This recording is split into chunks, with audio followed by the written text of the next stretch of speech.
Hi guys. So yesterday I managed to go around to see the latest instalment of the Karate Kid franchise, Karate Kid Legends, and this starts off with our protagonist Lee Fong. He is training with Mr. Han, who we saw in the Karate Kid remake. His mum shows up because she basically wants to take Lee Fong to New York because she's afraid that him learning kung fu is not the right path for him, and that it's just going to lead him into a load of violence. She doesn't want to lose another. She's already lost one son, which is elaborated during the movie, and so. So we basically move in. So basically, Lee Fong moves to New York, and then would you Adam believe it? He meets a girl, falls in love, which creates which creates a bit of problems with the girl's ex, and he runs into some trouble. So yeah. I mean, obviously from that you can tell that this is a movie that stays very true to the tried and tested formula of the Karate Kid. It stays true to the notion of the Karate Kid films of sons needing fathers, fathers needing sons, all that stuff. But it does. But it does bring a lot of new stuff as well, to kind of just make it feel a bit more fresh and make it stand out a bit more than, so it doesn't feel like just another Karate Kid film. There's a subplot involving the girl's father, who owes some money. What I thought was a really nice touch in this movie is that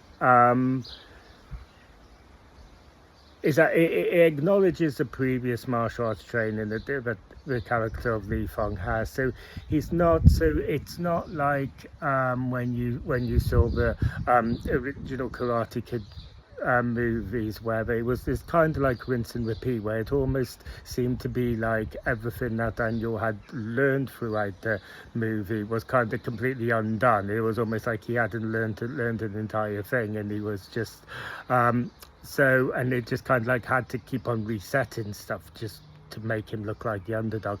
This isn't. This movie showcases throughout that Lee Fong knows his stuff. You know, he's able to hold his own. He's very experienced, but he's flawed. You know, and it's just that this other guy just has an advantage over him, and so.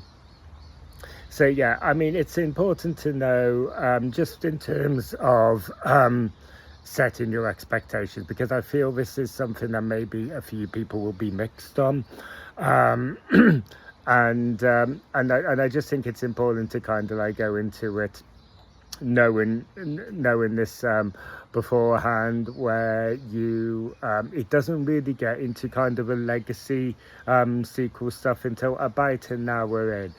It'll open up with a flashback from Karate Kid 2, which ties it to, which helps to kind of weave the Karate Kid remake into this sort of mythology. But Daniel LaRusso doesn't show up until about an hour into the film, and this is kind of like where I and on that side, I felt that was a right thing. I felt like, you know, it was best to best to kind of like give this movie a chance to stand on its own 2 feet for a significant amount of time, and it totally does that. It doesn't need to be really. This is a movie that's that doesn't really feel like it needs to be heavy on nostalgia. This isn't like the Cobra Kai the movie, you know. This is a movie that spends a lot of time kind of, you know, really standing on its own 2 feet, I think, to its credit. But it does lead to this is only like about around a 90-minute movie, so it's might be the shortest Karate Kid film to date. I'm not too sure. I haven't kind of looked into it. Maybe Karate Kid 3 was shorter, but I don't think it was. I think this might be the shortest Karate Kid film. And so when you kind of have then Daniel turn up an hour into it, it does make the final act feel really quite rushed. There are things, like I said, I mean, the plot device of Lee Fong already knowing Kung Fu and already having a foundation for martial arts does kind of help when he's like learning karate from Daniels, and it helps to kind of like move it forward. But you do still kind of feel that there's missing pieces in that final act. You feel there are things that could have been just needed to be a little bit more fleshed out. But yeah, the the finale is great. It's another great spin, I think, on the tournament and the mythos, the action sequences, martial arts on display here is fantastic. Jackie Chan provides some really great comedic moments, and yeah, just overall just really enjoyed this one, guys. Just think it's one of the better Karate Kid films, and I would advise you guys to go and check it out. So yeah, that's pretty much wraps it up.